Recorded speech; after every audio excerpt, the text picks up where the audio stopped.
Bien, bonjour à tous. Bonjour, je suis Pierre-François, je suis l'un des co-porteurs de la chaire Paris et je voudrais vous accueillir et vous remercier d'être là pour ce colloque qui est le deuxième du nom autour de la chaire. L'année dernière, on s'était retrouvés dans cette même salle, coupée en deux, mais voilà, on a vu plus grand cette année, pour lancer les travaux de cette chaire. On va aujourd'hui essayer de vous présenter un petit peu ce qu'on a fait, les résultats auxquels on est parvenu au cours d'une série de présentations qui, je l'espère pour vous, ne seront pas trop indigestes. Un mot d'abord donc sur cette chaire qui réunit, disons, des perspectives disciplinaires un peu, disons, qu'on marie assez rarement, celles, disons, des mathématiques financières et de l'épistémologie d'un côté, portée essentiellement par Sylvestre qui est ici et qui parlera dans un instant, et des perspectives plus de sciences sociales que je représente, notamment autour de la sociologie et de l'histoire économique. Le plus simple peut-être est de rentrer directement dans le vif du sujet. Je vais donc juste dire un mot d'introduction pour vous expliquer comment l'après-midi va se dérouler. On aura deux séries de présentations. Je commence, Sylvestre, immédiatement avec Viracnou, enchaîne sur une deuxième présentation. Et ensuite, on aura une demi-heure de discussion avec la salle, suivi d'un quart d'heure de pause café, pour vous donner le temps quand même de respirer un petit peu. Et ensuite, on repartira pour une deuxième séance d'une heure et demie, donc deux présentations d'une demi-heure chacune, à nouveau Sylvestre et moi-même. Puis ensuite, on aura à nouveau une pause avant de conclure la journée par une table ronde. Donc la première séance aujourd'hui est consacrée à la question. J'ai pas de retour. Je ne sais pas s'il est possible d'avoir un retour là sur l'écran. Sinon, je vais passer mon temps à regarder Bon, sinon, tant pis. Hein, je vais me débrouiller. Mais donc la première présentation est une présentation qui est une présentation un peu historique, qui vise à essayer de comprendre un petit peu ce qui est l'objet même de la chaire, à savoir la transformation du secteur des assurances en Europe et plus particulièrement en France, en nous intéressant plus directement à la question des transformations de la régulation. Comme vous le savez, le secteur de l'assurance a connu au cours de ces 20 dernières années une refonte très très profonde de ces logiques de régulation. Et l'une des raisons, l'un des trucs qu'on essaie de comprendre, c'est pourquoi cette transformation a-t-elle eu lieu, pourquoi a-t-elle eu lieu sous cette forme en particulier. Et je vais essayer ici de vous présenter le premier volet d'une réflexion sur l'histoire de la mise en place de cette réforme. Décidément, oui, on va y arriver. Voilà. Cette réforme est une réforme qui est extrêmement originale, notamment à cause de son apparente brutalité. La brutalité, c'est que à la fin des années 90, on a en l'espace de 2 ans un changement extrêmement rapide de position de l'entité assurance de la Commission européenne, qui en 1997 émet une note qui dit très explicitement la régulation du secteur assurantiel fonctionne bien, ne changeons rien, ou aménageons les choses à la marge. Et puis en 1999, une note qui dit bon, c'est vrai que ça a bien fonctionné, mais c'est quand même sous-optimal, donc changeons tout. Changeons tout et remettons tout à plat, remettons tout sur la table. Cette transformation-là, ce type de réforme est une manière, disons, de mener des transformations qui est assez peu banale. C'est-à-dire que la plupart du temps, quand même, en matière financière, comme dans beaucoup d'autres matières, en fait, on fait plutôt les choses progressivement, en empilant et en améliorant, si possible, les choses à la marge, et pas véritablement en faisant du passé table rase. Et donc, c'est un petit peu ça qu'il faut essayer de comprendre, que je vais essayer d'expliquer aujourd'hui. C'est à la fois comment on a construit très lentement, en une soixantaine d'années, une série de règles prudentielles, comment on a ensuite décidé de transformer ces règles, de les abandonner, et comment progressivement on a refixé de nouveaux principes, sachant que ces nouveaux principes ne sont pas arrivés tout armés sur la table de discussion dès 1999. Alors, tout d'abord, donc, la lente construction d'un cadre prudentiel, c'est une construction qui démarre au sortir véritablement de la Deuxième Guerre mondiale, à partir de travaux qui, en fait, datent des années 30, pour partie. Ce sont des travaux qui ne sont pas menés au départ dans le cadre de l'Europe, puisqu'on est avant l'Europe, on est à la fin des années 40 et début des années 50.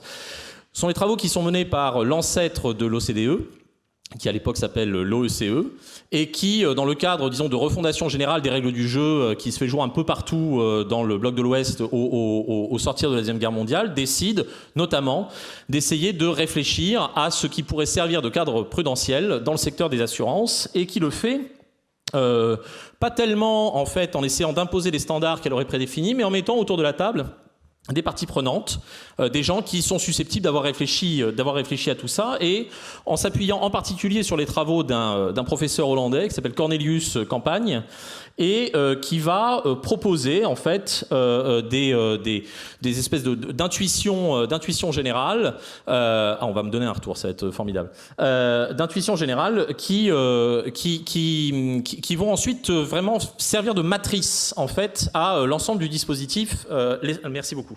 L'ensemble du dispositif qui va progressivement être mis en place. Donc, qui y a-t-il autour de la table? Bon, donc il y a des académiques qui sont les académiques qui ont un profil à la fois, disons, de chercheurs et de hauts fonctionnaires. On a la conférence des autorités de contrôle qui se structure en fait assez tôt, à la fin des années 50, qui commence à être mise en place. Et puis on a des organisations représentatives de l'industrie et des groupes professionnels qui sont aux prises avec ces questions-là, et singulièrement évidemment des actuaires. Le principe, en fait, l'accélération va être donnée en grande partie par le lancement de l'Union européenne, avec l'idée que pour construire un marché commun, il faut bien sûr avoir une politique tarifaire, et il faut évidemment essayer de s'assurer, on construit un marché commun à la fois pour et par la baisse d'un tarif, mais on essaye aussi de construire un marché commun en essayant de définir des règles du jeu qui soient partagées. Et assez vite, par conséquent, dans le cadre des activités financières, que ce soit les marchés financiers, qui à l'époque ne sont pas forcément très très développés, en tout cas en Europe continentale, en matière bancaire et en matière assurantielle, très tôt, en fait, on essaye de mettre en place des règles du jeu partagées. Alors, ces règles du jeu partagées, elles vont se traduire, au bout d'un certain temps, par une série de directives, en vie et en non-vie, avec une chronologie qu'on pourrait interroger d'ailleurs, mais les premières directives qui datent des années 70, 73 en non-vie, 79 en vie, et puis ensuite un trou, c'est là où il y a quelque chose qui se passe, avec une espèce d'enlisement en fait du processus de mise en place, une deuxième directive en 88 et 90, et puis une troisième série de directives en 92, et en 92 donc en vie et en non-vie. Alors, quels sont les principes qu'on va retrouver dans ces dispositifs qui vont déboucher à la fin des années 90, sur la mise en place de Solvency I, qui est en quelque sorte le point d'achèvement de la construction de tout cet édifice. Le principe, c'est d'essayer de mettre en place des ratios qui sont des ratios relativement simples, donc à partir de grandeurs qui sont des grandeurs comptables. Et ces ratios, c'est le point important, n'ont pas vocation véritablement à mesurer la solvabilité d'une entreprise. Le but du jeu, c'est pas ça. Le but du jeu, c'est d'envoyer un warning. C'est de fonctionner sur le mode feu rouge, feu vert. Et donc, ne pas tenter d'apprécier la solvabilité de l'entreprise ou le risque auquel elle est véritablement confrontée. C'est beaucoup plus simplement, de manière beaucoup plus rustique, de donner un signal fort sur « attention, on entre ici dans une zone de danger ». Alors, la déclinaison de tous ces ratios est une déclinaison qui est beaucoup plus compliquée que ce que je viens de raconter, évidemment, que vous pourrez trouver. Les présentations qu'on vous fait cet après-midi ont beaucoup valeur de teaser pour tous les working papers qu'on a écrits. Donc là, en l'occurrence, l'histoire que je vous raconte est détaillée à la fois dans l'executive summary et puis dans le texte du working paper qui fait une 60aine de pages dans lequel je détaille tout ça. Donc si vous voulez le détail, mais en gros ce que je montre dans ce papier, c'est que il y a une véritable constance, même si on modifie un peu, on discute beaucoup sur les ratios, mais ces principes-là, ces principes généraux, travaillons sur des ratios simples et fonctionnons avec des signaux de type blanc ou feu vert, feu rouge, sont des principes qui sont des principes qui eux restent constants.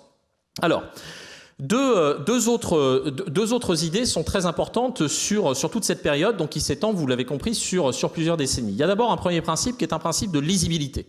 Un enjeu qui est très très fort quand on suit les débats parlementaires, quand on suit les discussions, au sein de la commission c'est un peu plus compliqué, mais quand on regarde les polémiques qui peuvent se construire autour de ces règles du jeu, on voit que l'un des soucis vraiment primordiaux du législateur, c'est d'essayer de faire en sorte que les règles du jeu soient lisibles, qu'elles soient compréhensibles par tout le monde. Bon. Il y a, au milieu des années 70, un gros débat autour de la question du Home Country Control, avec cette idée que, bien sûr, il faut faire en sorte que une entreprise qui est installée dans un pays A puisse proposer des services dans un pays B. Le problème, c'est que si elle est contrôlée conformément aux principes du pays A, alors le consommateur du pays B ne comprendra pas, en fait, les termes du contrat auquel il souscrit. Bon. Et il y a donc toute une polémique qui se construit autour de ça, et finalement, le Home Country Control est remis en cause, au moins partiellement. Enfin, on arrive à un compromis un peu subtil, mais il est remis en cause au motif que si jamais on allait au bout de cette logique, alors le consommateur, en fait, ne pourrait pas comprendre les produits qu'il est en train d'acheter. Donc, premier souci qui est un souci de lisibilité, deuxième souci qui est un souci d'adaptabilité. L'idée, c'est de dire, OK, on construit le marché commun, mais on ne va pas trop vite. C'est-à-dire qu'on essaie de faire en sorte quand même de respecter les idiosyncrasies nationales, le fait qu'on est dans des schémas, dans des espaces où, on est dans des espaces qui ont une histoire singulière, et par conséquent, on va essayer de mettre en place des règles qui peuvent être adaptées par les pays. Et quand on regarde la succession des directives, en fait, on se rend compte que l'enjeu essentiel de cette succession de directives n'est pas tellement de transformer les règles, de les changer. Je vous l'ai dit, elles ne changent pas beaucoup. L'enjeu, c'est d'essayer de les standardiser, c'est-à-dire c'est d'essayer de les étendre, en fait, d'essayer de faire en sorte que ces idiosyncrasies nationales soient progressivement réduites. Bon, c'est un enjeu qui est un enjeu absolument fondamental, on le voit, et en même temps, ça ne va pas forcément à son terme. Alors, pour vous donner un exemple sur ce souci d'adaptabilité, je cite ici un extrait de la directive non-vide 73, à propos des provisions techniques. L'article 15 pose que chaque État membre sur le territoire duquel une entreprise exerce son activité impose à celle-ci de constituer des provisions techniques suffisantes. Toute la question est évidemment de savoir ce que c'est que suffisant. Bien, le montant de ces provisions est déterminé suivant les règles fixées par l'État. Donc on a une règle européenne qui dit, en gros, faites un peu ce que vous voulez. Faites pas ce que vous voulez.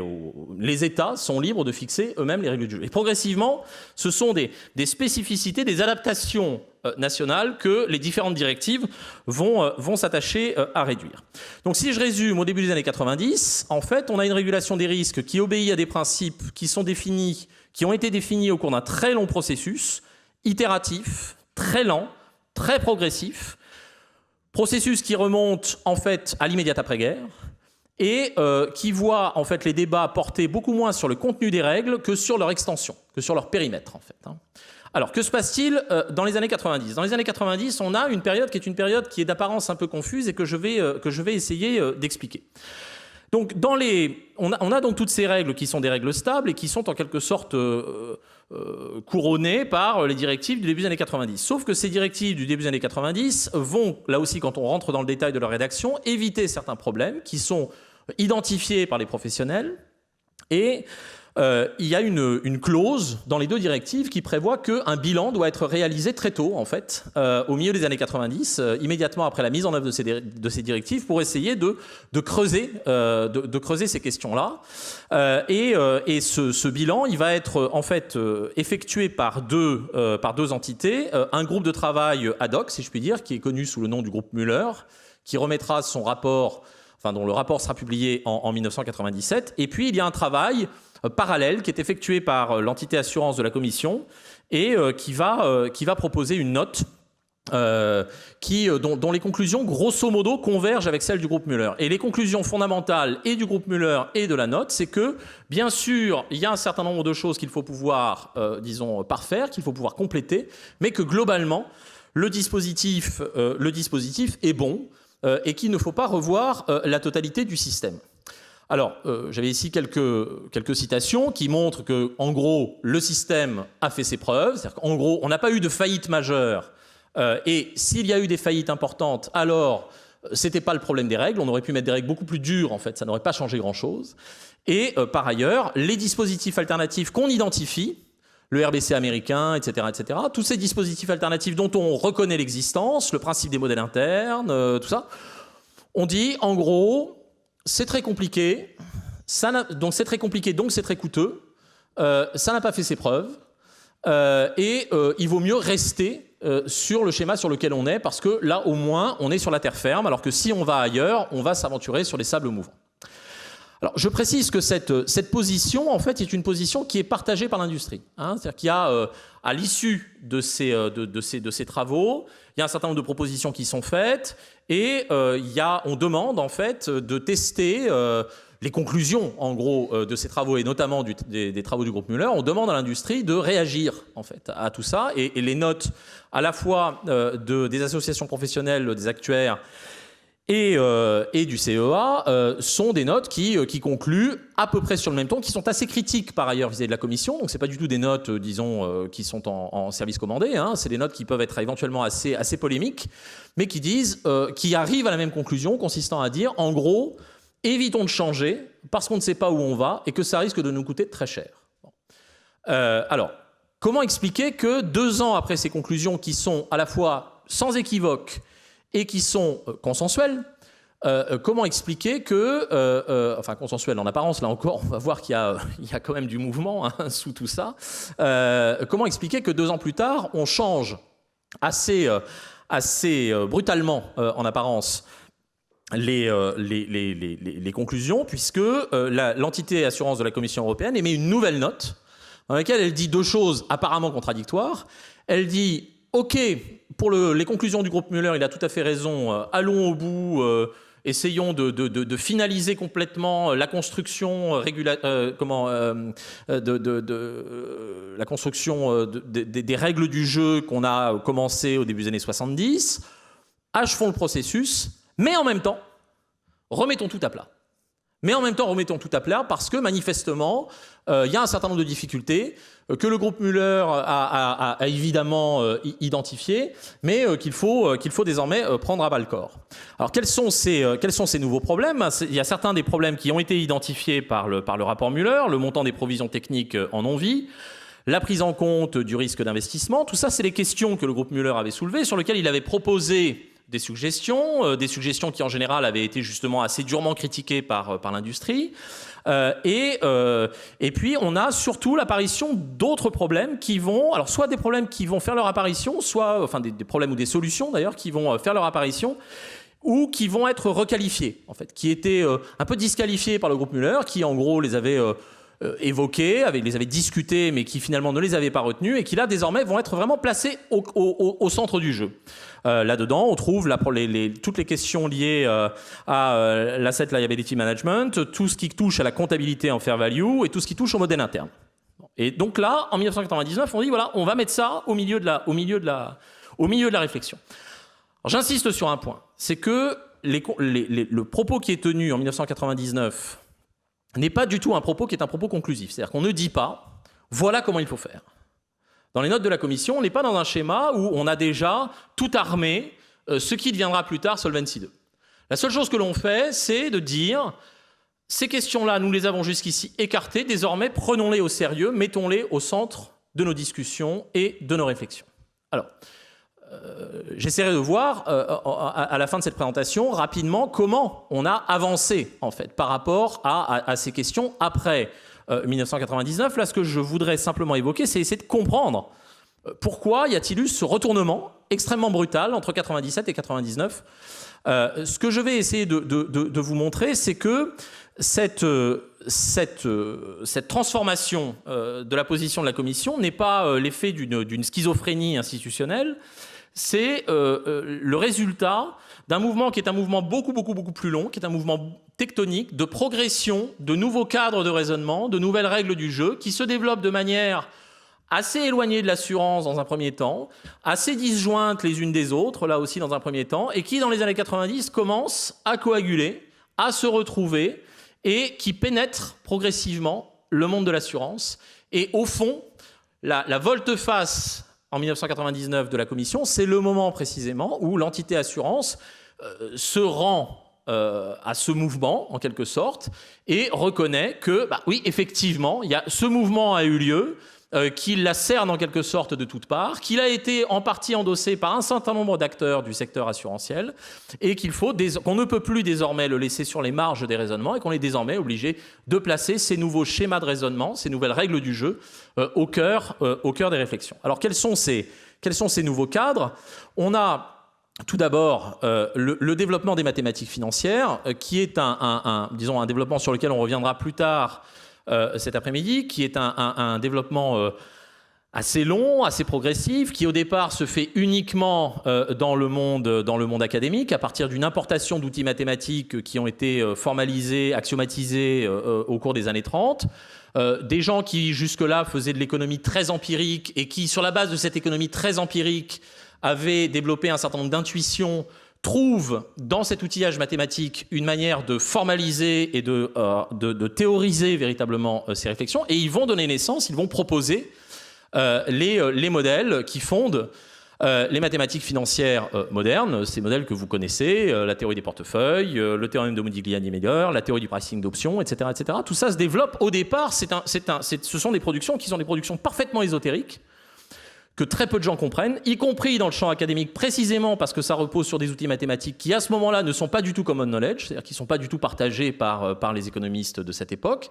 Ça suppose une culture mathématique, disons, plus pointue que la culture mathématique qui est celle des économistes des années 50 et 60.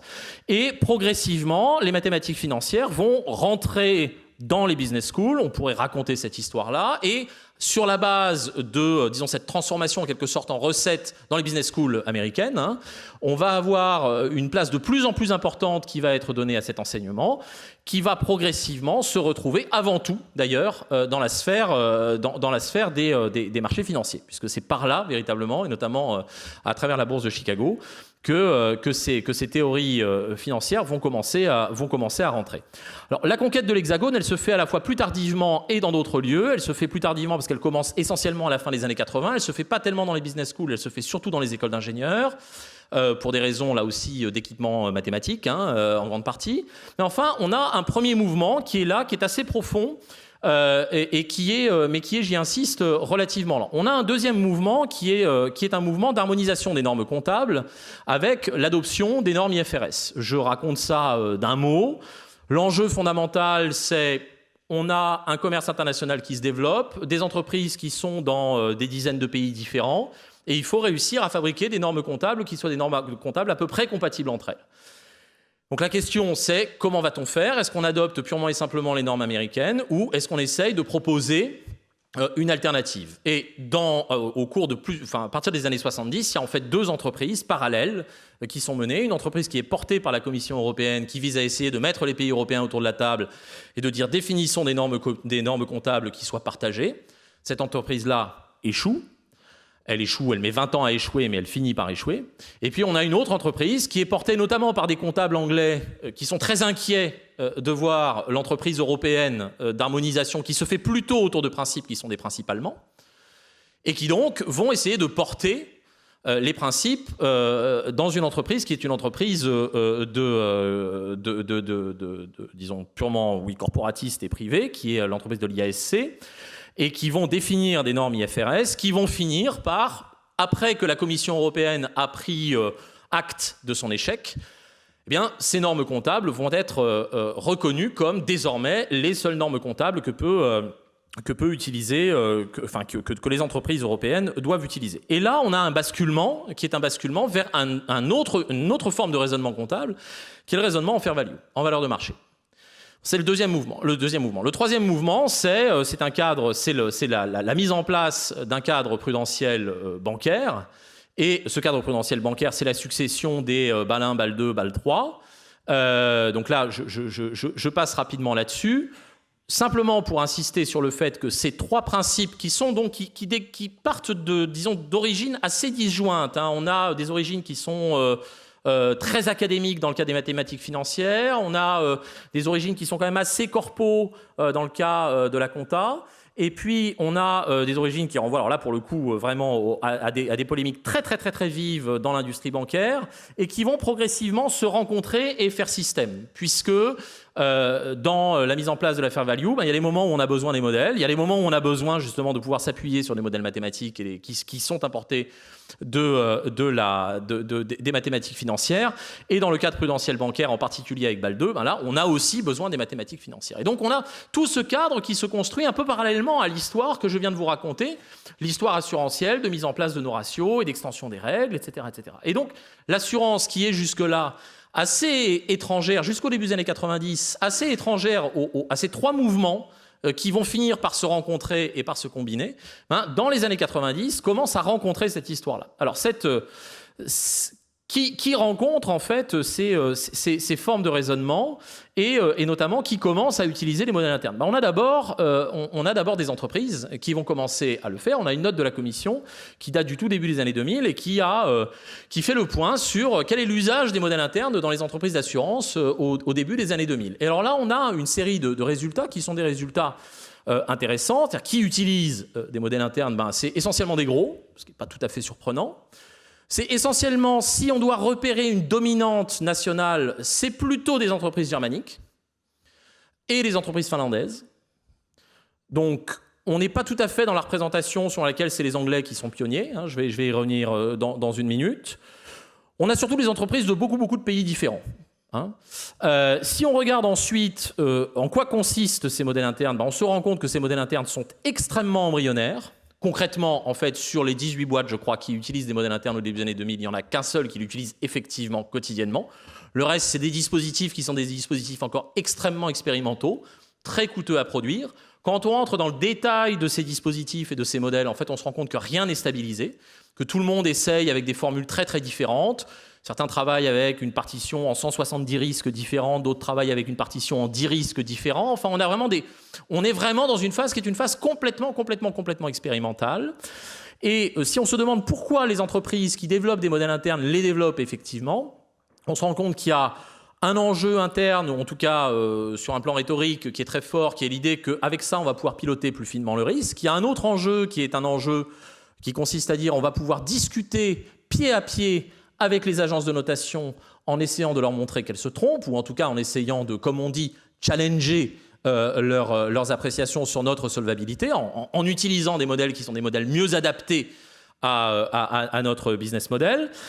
Et puis alors c'est complètement le cas là pour le coup en Finlande, on a plein d'entreprises finlandaises dans le paquet qui est étudié dans la note de la Commission, et ça c'est parce que tout simplement le régulateur commence à imposer le recours à ces modèles. Ce qui m'amène à une remarque sur la présence des régulateurs en fait dans cette histoire. On se rend compte qu'on a au cours des années 80 et 90 une partie au moins des principes très embryonnaires, très généraux que l'on retrouvera plus ou moins dans Solva 2 qui commencent à être intégrés par certains régulateurs. Et certains régulateurs commencent à se dire tiens, voilà, il y a des choses qui se passent en banque, il y a des choses qui se passent en finance de marché. Est-ce qu'on ne peut pas, nous, essayer d'utiliser ça? Alors, quels sont les régulateurs qui se posent la question? C'est avant tout les régulateurs qui ont eu des problèmes. C'est avant tout les régulateurs qui ont eu à faire face à des faillites, qui sont des faillites très graves, et notamment un régulateur qui est pionnier, qui n'est pas forcément très connu. C'est l'Australie, qui a rencontré énormément de difficultés, avec beaucoup de faillites, et qui, du coup, commence très tôt en fait à essayer de mettre en place de nouvelles règles du jeu appuyées sur de nouveaux principes.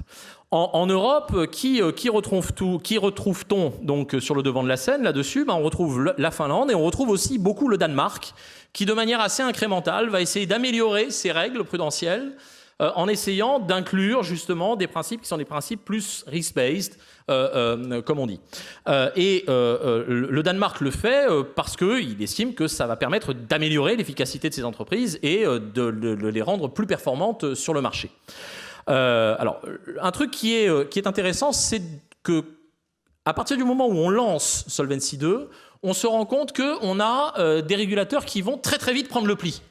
C'est-à-dire que des régulateurs qui vont se dire « Attends, là, on a lancé le dispositif, donc maintenant, il faut qu'on s'y mette, il faut qu'on anticipe, il faut qu'on s'approprie tout ça, et qui vont le faire extrêmement rapidement. » Autrement dit, les principes qui sont mis en place dans Solvency 2, c'est pas du tout terra incognita. C'est des choses qui sont des choses assez familières et que les gens à l'intérieur des autorités de régulation sont capables de récupérer très vite. En Ça, c'est le cas qu'on rencontre en Allemagne et également en Suisse.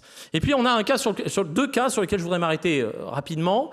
Le cas britannique et le cas néerlandais, puisque une lecture classique, y compris dans la littérature académique, dans le peu de littérature académique qui essaie de raconter cette histoire, en fait, une lecture classique, c'est de dire c'est un coup des Anglais. C'est-à-dire que c'est les Anglais qui avaient arrêté ces principes-là et qui les ont imposés, pas tout à fait manu militari, mais enfin à l'anglaise, donc de manière unilatérale, aux Européens qui n'avaient rien à proposer, en face. Alors cette histoire est, j'ai envie de dire, pas complètement satisfaisante. D'abord parce que les Anglais ne sont pas tout seuls.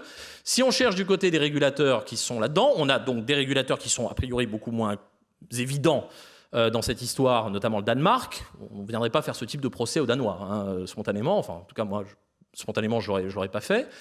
Et puis surtout parce qu'en fait, on se rend compte que ici, les Anglais marchent main dans la main avec les Néerlandais et que l'histoire de la position du régulateur anglais et néerlandais est un peu la même.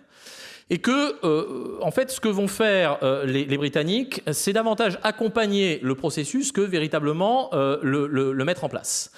Ils vont l'accompagner, ils vont l'accélérer. Si on est attentif à la chronologie, en fait, le lancement des transformations de la régulation en Grande-Bretagne est à peu près simultané en fait, à la mise en place, à la note de 99 et au lancement de Solva II. Alors ça ne veut pas du tout dire qu'ils n'ont joué aucun rôle dans le dispositif, ça veut dire qu'on n'est pas dans une situation où ils étaient déjà là, ils avaient déjà les règles du jeu, ils ont dit calez-vous sur nous.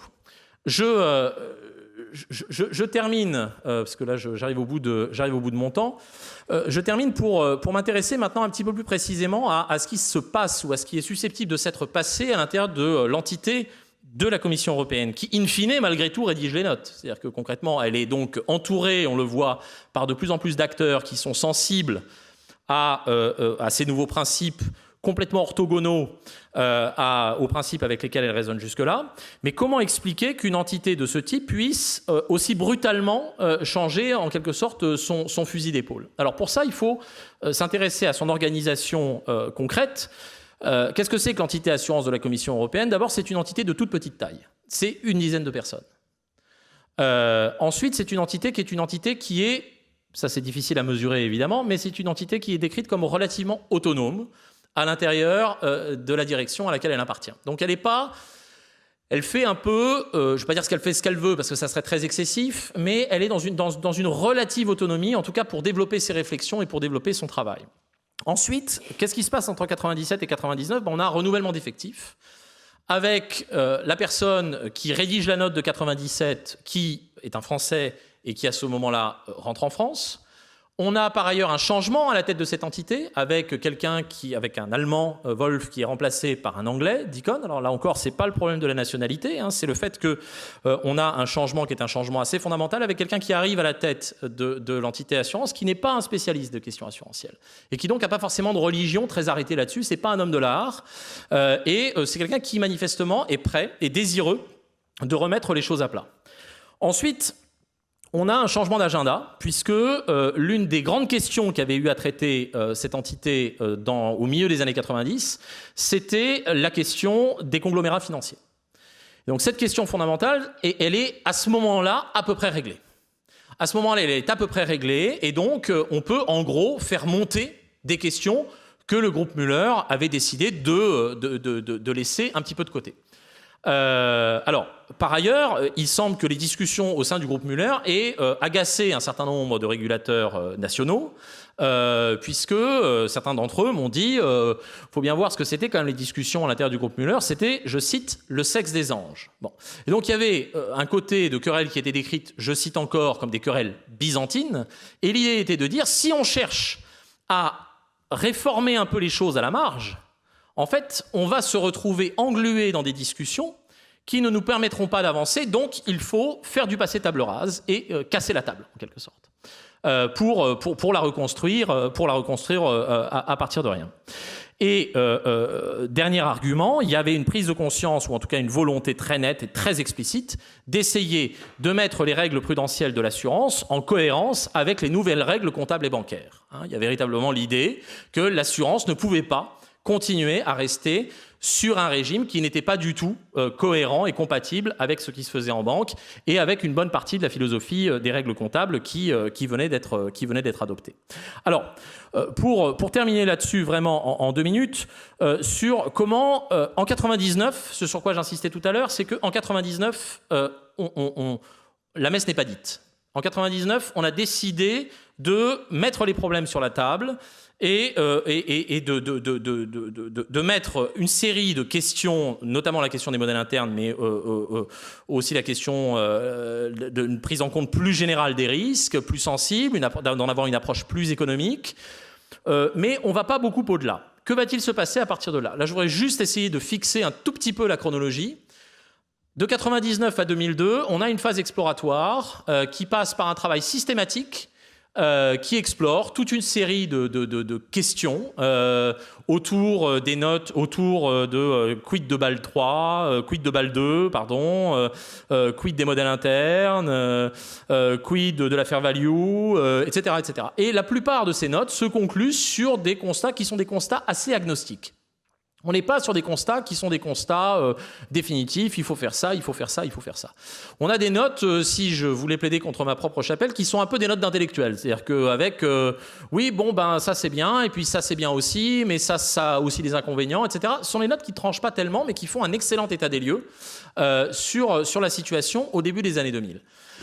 En 2004, en revanche, là, les options sont prises. Et donc, que se passe-t-il entre 2002 et 2004? Là encore, il me semble qu'on a en fait un processus de décision qui se met en place au sein de l'entité commission, qui travaille de manière assez autonome, qui reçoit évidemment énormément l'industrie, qui reçoit énormément les associations professionnelles, etc. Quand je dis autonome, c'est pas une forteresse fermée.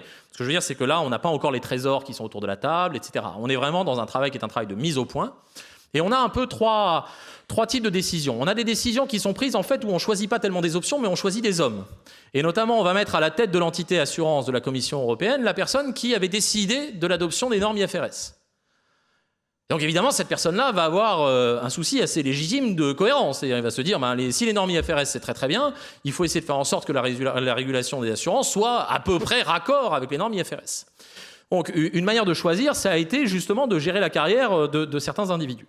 Deuxième principe de décision, ça a été un principe de décision incrémentale, c'est-à-dire avec des options qui commencent d'être dessinées dans les notes de 2002 et qui vont être ensuite détricotées, mais qui vont être détricotées toujours dans un certain sens, et dans le sens d'une certaine radicalité, d'un certain recours justement à... quand on a à choisir à partir de 2002, on choisit toujours l'option qui est une option un peu plus jusqu'au boutiste, dans les logiques financières qui seront celles finalement de Solva 2. Et puis le troisième principe, c'est en fait un principe qui est qu'en fait on a besoin, disons, d'un outillage technique en fait pour poser un certain nombre de problèmes et qu'on va se tourner vers le CEOPS. Et que les gens qui ont participé à ces groupes de travail, qui parfois les ont menés, m'ont dit le problème, c'est que ces gens-là sont extrêmement compétents, mais que compte tenu de la manière dont on les faisait travailler, ça s'est vite transformé en, je cite, les acteurs en folie. Bon. Et qu'on a eu un processus d'emballement et d'hypertechnicisation en fait des règles du jeu qui ont été proposées, notamment parce qu'une partie de ces règles ont été, forgées en les déléguant à un groupe professionnel qui était réuni au sein du CEOPS, dans les groupes du travail du CEOPS, et qui apparemment était extrêmement sous pression, ce qui fait que essayer de voir comment les différents travaux qui étaient menés au sein du CEOPS pouvaient s'agréger les uns aux autres, ça devenait quelque chose d'extrêmement difficile. Et ces trois éléments, ces trois processus de décision ont fini par, là aussi, percoler, se rencontrer pour fabriquer les principes de base de Solva 2 qui ensuite connaîtront une histoire, mais que j'essaierai de raconter par la suite. Je vais m'arrêter à ce stade pour céder la place maintenant à Sylvestre qui va vous raconter cette fois-ci tout autre chose. Merci à vous.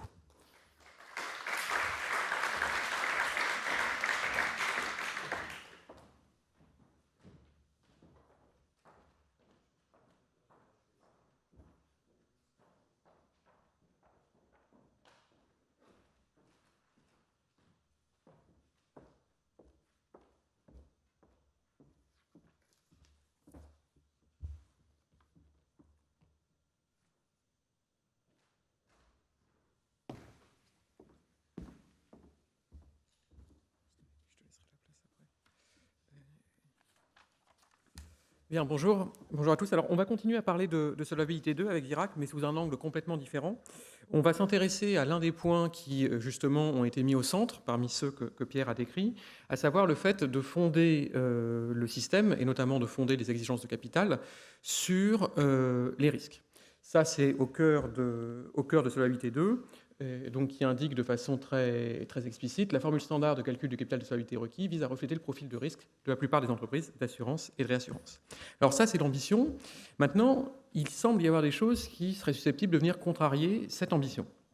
Typiquement, vous avez une première citation qui émane donc d'une fédération professionnelle qui se réjouit dans un document à l'intention de ses membres d'une avancée positive sur le scénario de catastrophe RC spécialisé calibré à 100% au lieu de 225% proposé au départ. Autrement dit, ce qui va rentrer dans l'exigence de capital, la mesure de risque qui reflète donc le risque que l'on prend, d'un moment, d'un seul coup, brutalement, on va passer de 225 à 100 en termes de mesure, donc on va le diviser par 2.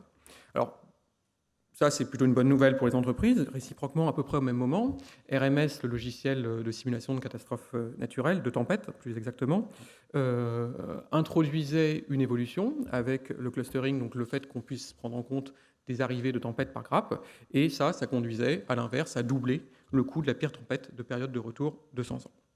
Donc là, on se dit qu'on a quand même un souci, on a une ambition de fonder les exigences de capital sur une mesure de risque, et puis on se rend compte que parfois, comme ça, d'un jour à l'autre, on multiplie telle mesure par 2 et on divise telle autre par 2. Alors, la question qu'on va se poser maintenant, ça va être un point double. Premièrement, est-ce que ces écarts-là sont significatifs d'un point de vue opérationnel? On se dit un facteur 2, effectivement, s'il y a 10% d'écart entre deux risques, se planter d'un facteur 2 sur la mesure, ça a des conséquences assez lourdes. En revanche, s'il y a un facteur 100 d'écart dans les deux risques, se planter d'un facteur 2, ça devient un petit peu anecdotique. Et puis, deuxième point, là j'ai pris 2 exemples de calibrage. En pratique, il y en a dans solvabilité 2 des centaines. Et donc la question va être de savoir si ce type de constat, on est en train de parler de 2 points complètement isolés, sporadiques, ou bien si c'est quelque chose de général. Alors, pour faire cela, on va mener 2 types d'analyses. Une analyse d'abord pour regarder la pertinence des mesures en relatif, et une seconde dans l'absolu. Alors en relatif, ce que l'on va regarder, c'est si les mesures de risque, le risque tel que capté par solvabilité 2, permet de prioriser, par exemple, une décision d'investir sur telle branche plutôt que sur telle autre, ou pour un dirigeant d'entreprise, ou bien pour un régulateur de se focaliser sur telle entreprise plutôt que telle autre. Donc là, ce qu'on est en train de se dire, si vous voulez, c'est un petit peu comme si on avait un radar. On sait qu'on a une zone qui est plus à éviter que l'autre. Là, le gros pavé rouge sur la droite.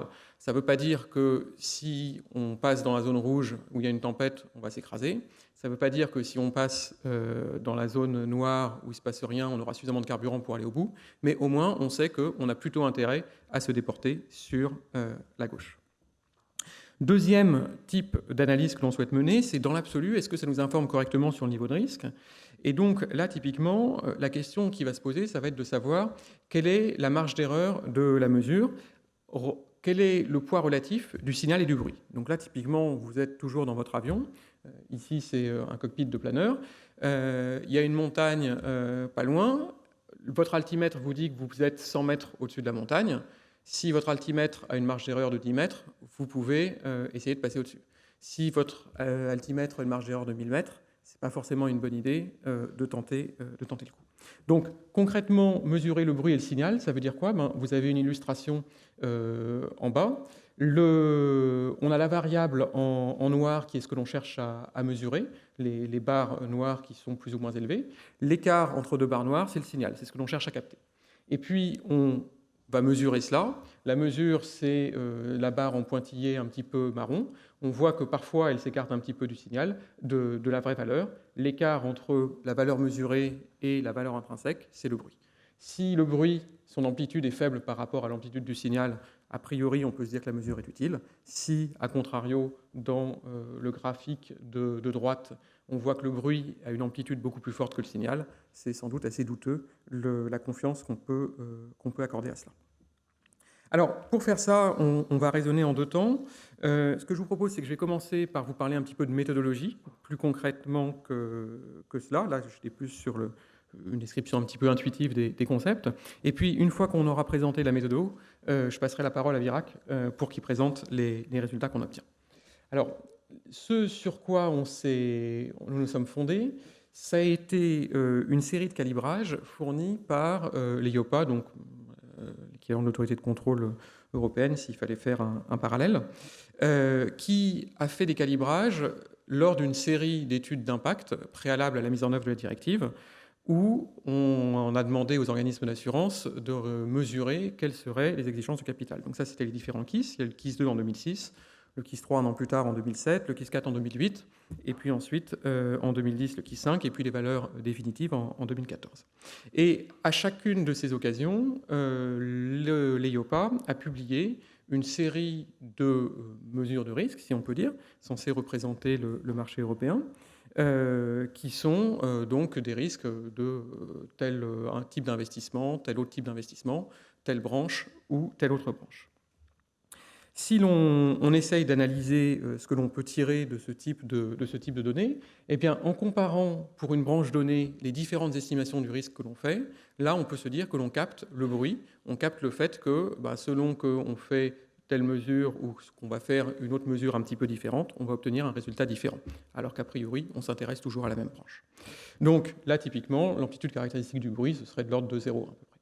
Et puis, si à l'inverse, on regarde ce qui se passe sur une colonne, pour une mesure donnée, et qu'on va regarder quelles sont les différentes mesures de risque que l'on a selon qu'on s'intéresse à telle branche ou à telle autre branche, là, ce que l'on va capter, c'est le signal, c'est l'information que l'on cherche à avoir. Alors, le signal qui contient un petit peu de bruit, donc on le nettoie, et en faisant le ratio entre les deux, on peut apprécier l'amplitude relative du bruit et du signal.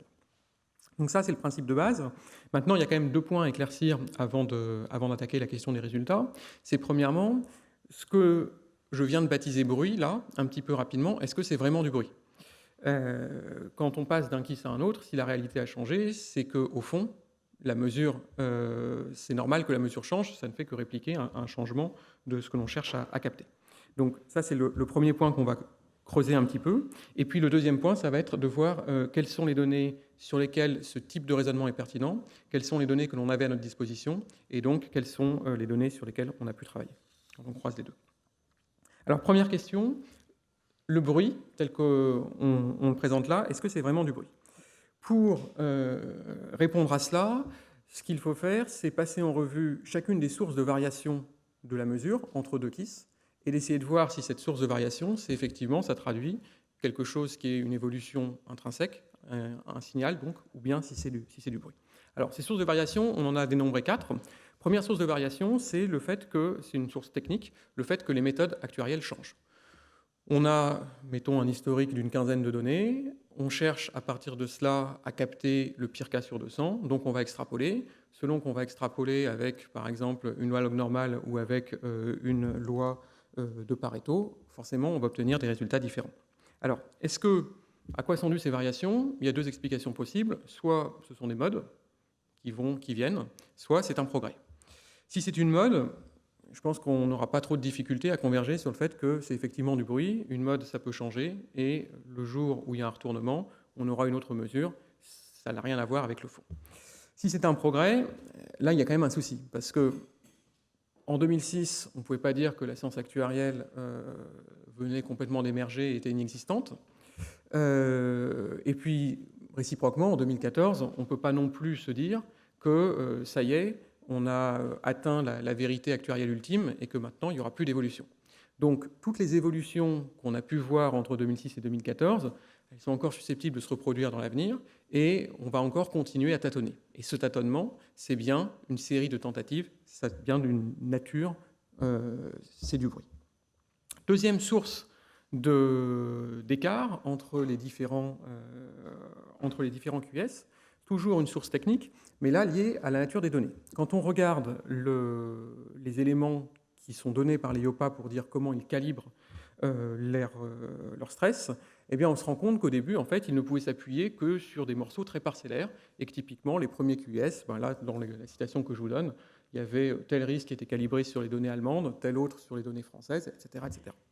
Donc, là encore, est-ce que ce qu'on capte, c'est du bruit ou du signal? Supposons par exemple que la première fois, on se fonde uniquement sur les données allemandes et on estime que le niveau de risque, c'est par exemple 10. Après, on va se fonder sur les données plus larges, plus représentatives de l'ensemble de l'Union européenne, par exemple les données allemandes et les données françaises, et on va monter à 15. Ça veut dire quoi? Ça veut dire que quand ensuite on va mesurer le risque d'une entreprise allemande, si on avait la bonne mesure au départ qui était de 10 puisque c'était approprié à son marché, et qu'on applique 20 qui est la moyenne européenne, on a bien un écart entre la mesure et la réalité, et cet écart, c'est bien la variation entre le premier KISS et le deuxième.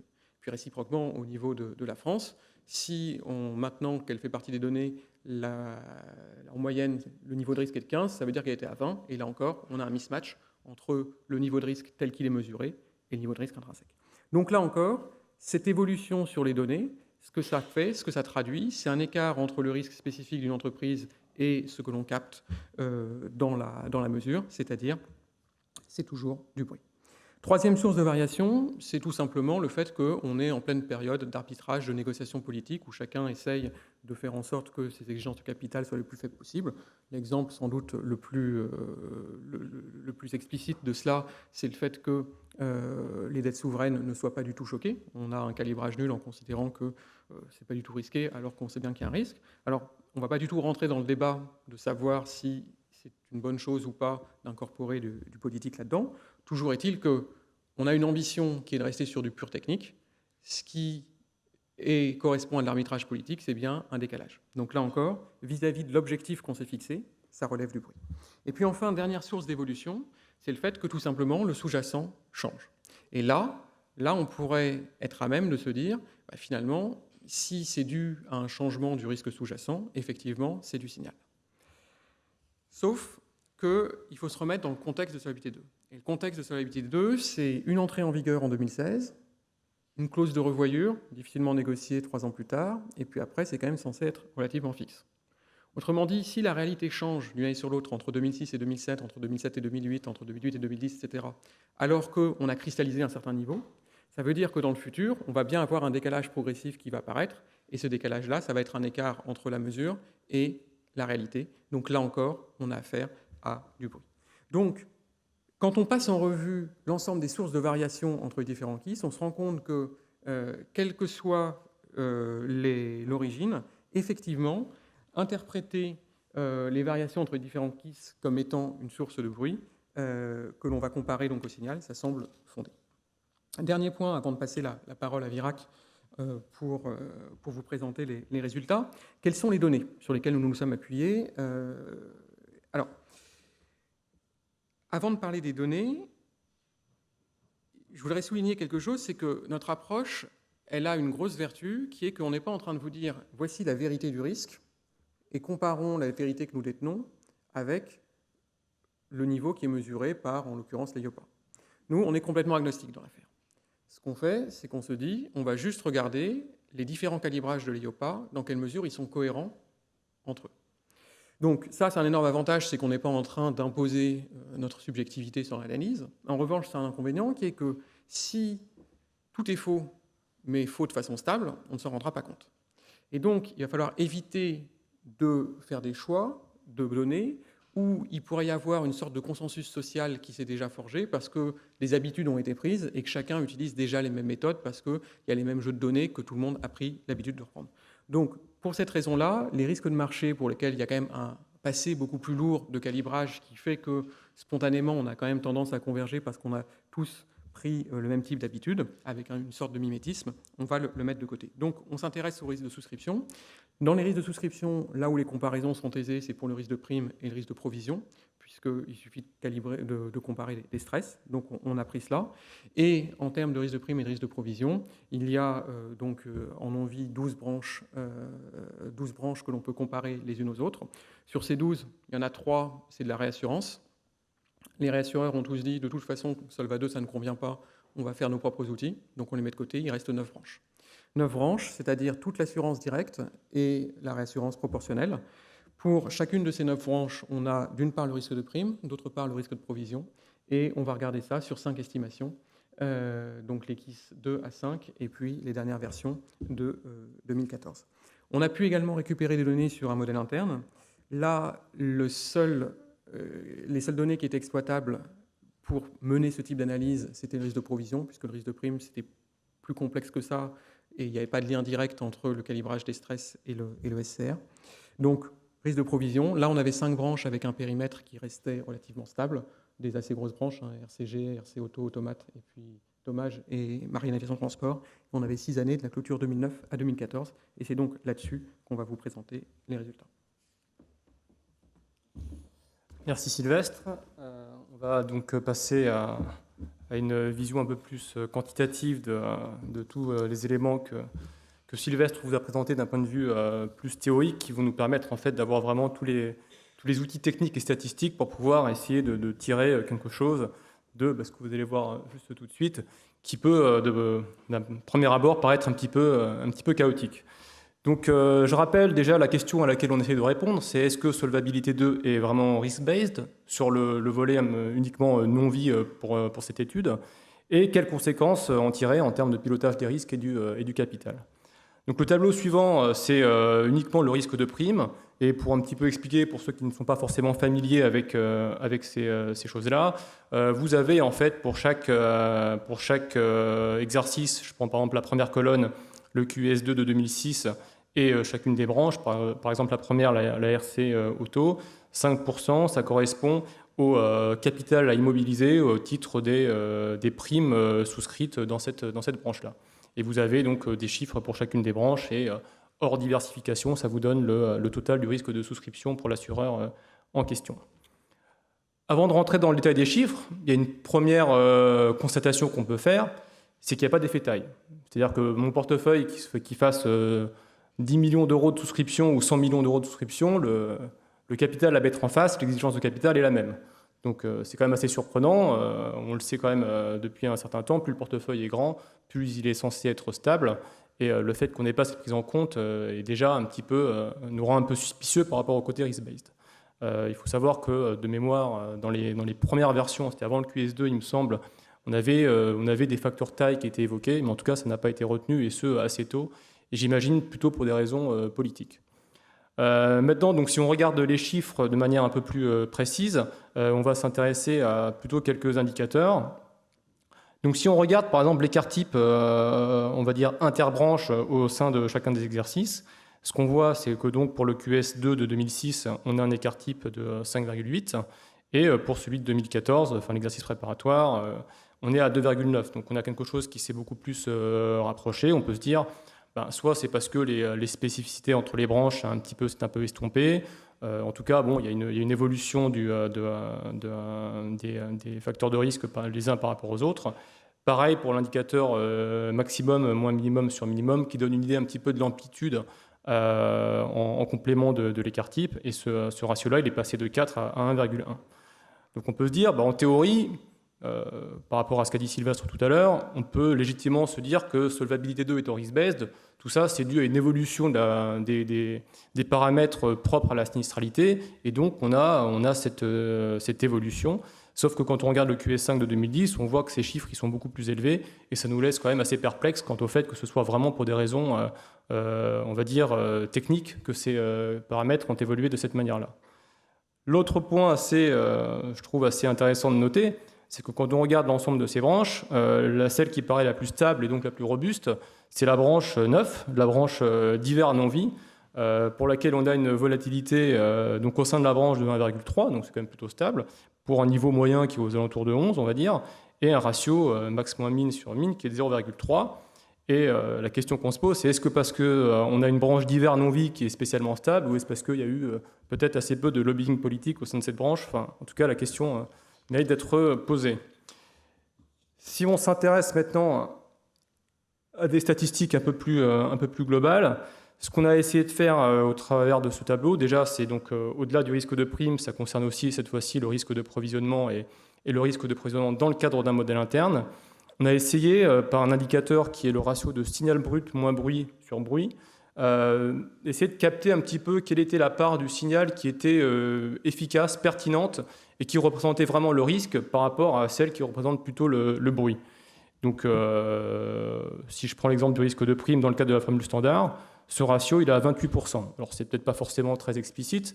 Si on l'illustre avec des chiffres, ça veut dire quoi? Ça veut dire que sur un capital de 100 millions d'euros, une exigence de capital de 100 millions d'euros, pour une société qui sera à peu près équirépartie entre les 9 branches, on aurait pratiquement 30 millions d'euros d'incertitude uniquement pour des questions de bruit, c'est-à-dire pour des éléments qui ne sont pas risk-based.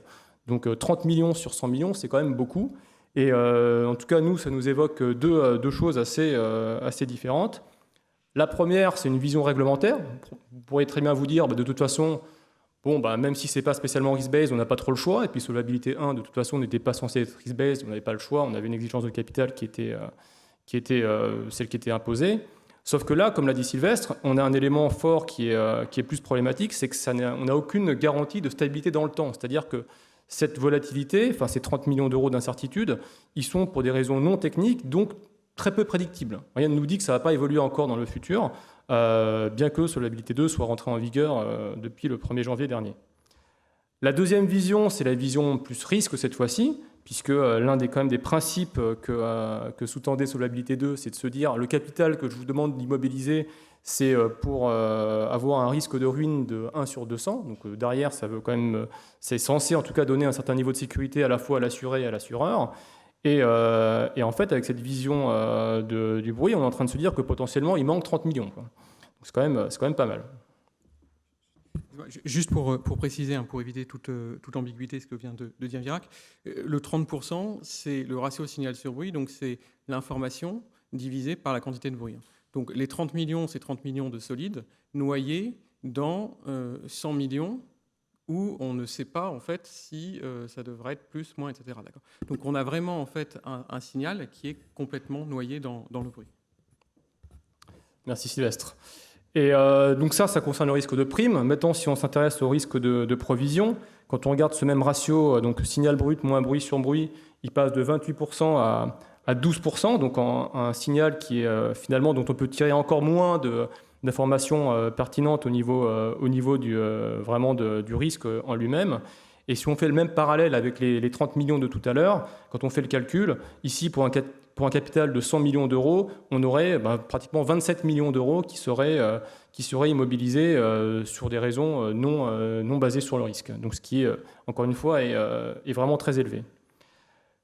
Le troisième élément qu'on a regardé, c'est sur le risque de provision relatif au modèle interne. Et là, on a des éléments qui sont finalement plutôt rassurants, puisqu'ici, on voit que ce ratio, il passe finalement de 12% pour la formule standard à 68%, ce qui est finalement plutôt logique, puisque le modèle interne, lui, on peut légitimement penser qu'il est plutôt risk-based, puisque pour pouvoir faire ses calibrages, l'assureur va s'appuyer sur ses propres données. Donc, il y a, on va dire, une corde de rappel naturelle pour s'assurer que c'est bien calé sur les risques. Et puis le deuxième aussi, c'est que ce modèle interne, il est vraiment utilisé pour le pilotage de l'organisme. Et donc, l'organisme a besoin de construire un certain degré de confiance sur cet indicateur. Et donc, il a besoin de quelque chose qui soit drivé vraiment par les risques et pas pollué par une volatilité qui serait plus, on va dire, politique.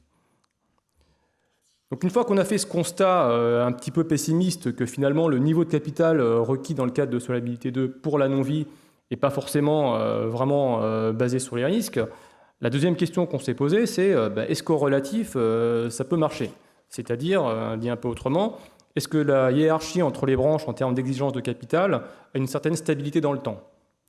Donc le travail qu'on a fait là, c'est de dire on va prendre toutes les paires possibles de risques, de branches les unes et les autres, et on va regarder si on a une certaine stabilité dans le temps de cette hiérarchie entre les risques. Donc quand on regarde le graphe qui est là, qui trace pour le risque de prime à gauche et pour le risque de provision à droite, idéalement, il faudrait que les courbes ne se croisent jamais. À l'œil, ça a quand même l'air de se croiser un petit peu. Et donc on a essayé un petit peu d'objectiver tout ça en calculant à nouveau quelques indicateurs. Voilà, et donc ce qu'on a fait, c'est qu'on a calculé deux indicateurs. Un premier indicateur, on va dire un petit peu moins strict, qui consiste à dire on va prendre une paire, donc par exemple la RC auto d'un côté et le risque de caution de l'autre, Et s'il y en a un qui coûte plus cher que l'autre, lors du QS2, on va regarder si c'est toujours vrai tout au long des différents calibrages. Si c'est le cas, on estime que cette paire elle est stable. Si ce n'est pas le cas, on estime qu'elle est instable. Donc ça, c'est le premier critère. Le deuxième, qui est un peu plus strict, il consiste à dire si un risque par rapport à un autre était à peu près au même niveau, même si l'un était plus cher que l'autre, si dans l'un des autres calibrages, il devient cette fois-ci significativement plus cher, c'est-à-dire 2 fois plus coûteux que l'autre, on considère que c'est un critère d'instabilité. Et quand on fait cet exercice, on se rend compte que la stabilité avec le critère le moins strict, il est de 31%, et avec un critère plus strict, il est de 19%. Donc concrètement, ça veut dire quoi? Ça veut dire que vous avez 80% de chances de vous tromper si vous avez décidé de privilégier une branche plutôt qu'une autre, ce qui est quand même assez important encore une fois. De notre point de vue, c'est presque plus grave que le niveau absolu de capital à immobiliser au niveau du SCR global, puisque finalement, le niveau de SCR, le capital requis, c'est avant tout une exigence prudentielle. C'est-à-dire que, de même que solvabilité 1, on avait quelque chose qui n'était pas forcément risk-based, mais les assureurs se sont appropriés la réglementation et elles ont finalement convergé assez naturellement vers un niveau de capital qui leur semblait être le bon. Si on regarde la fin des années 90, par exemple, en non-vie, vous avez des ratios qui tournent autour de 600% et en vie autour de 300%, et on avait une sorte d'équilibre autour de ces niveaux-là. Et on peut estimer que, peu importe quelle sera la vie de solvabilité 2, au bout d'un moment, les organismes vont un petit peu s'approprier tout ça et vont converger vers le bon niveau de capital.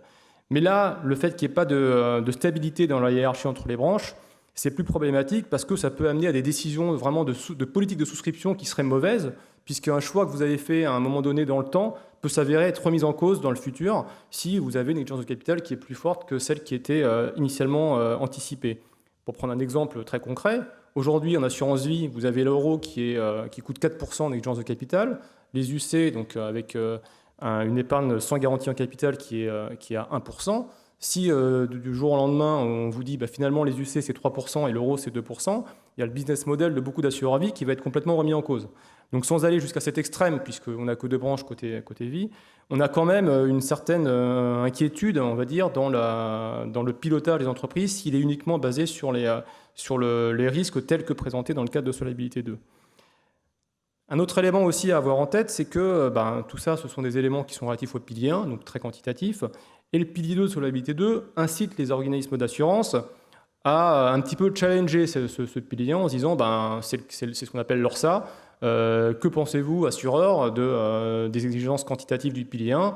Et si vous estimez, par exemple, que votre profil de risque s'écarte de manière significative du pilier 1, faites-le savoir, calculez-le vous-même.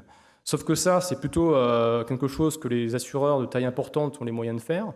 Pour les organismes de taille plus petite, c'est quand même beaucoup plus compliqué parce qu'ils ont une profondeur de données qui est beaucoup moins grande.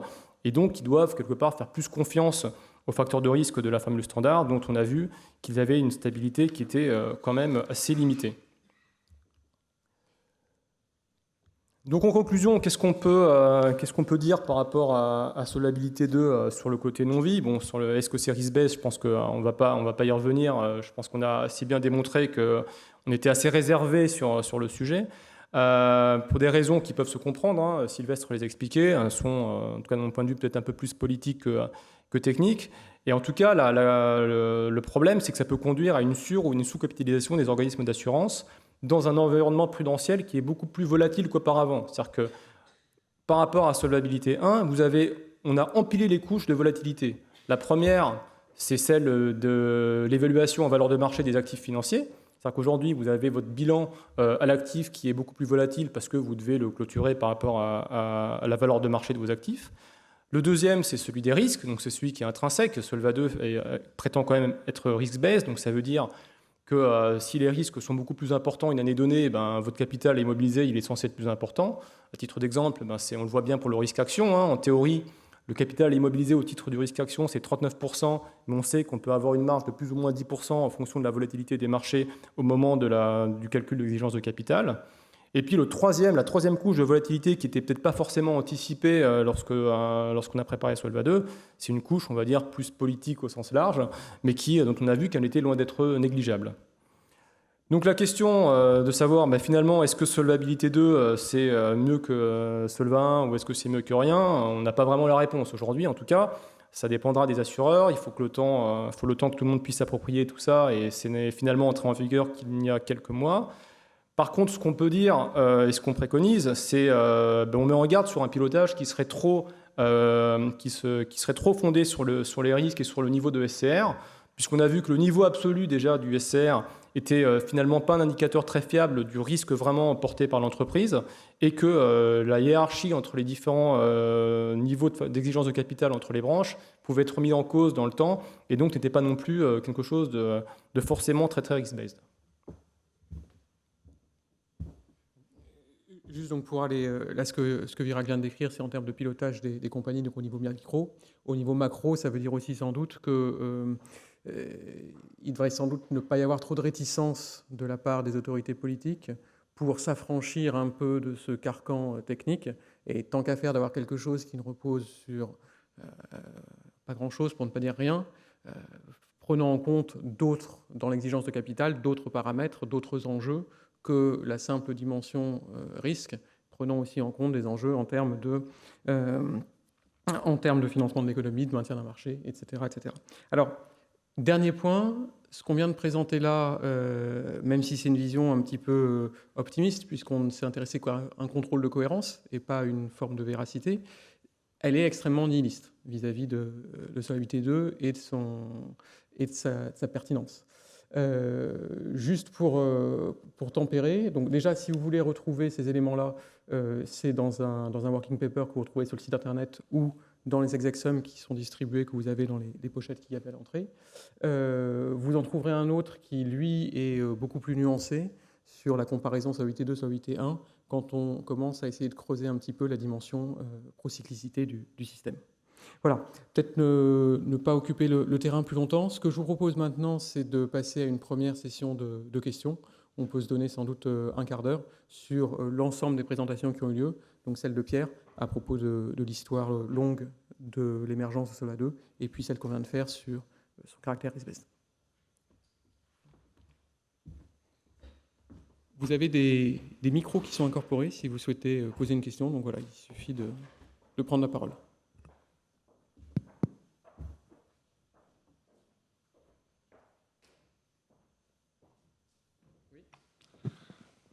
Je vais commencer par une question de non-technicien, donc François Valérian, Conseil général de l'économie.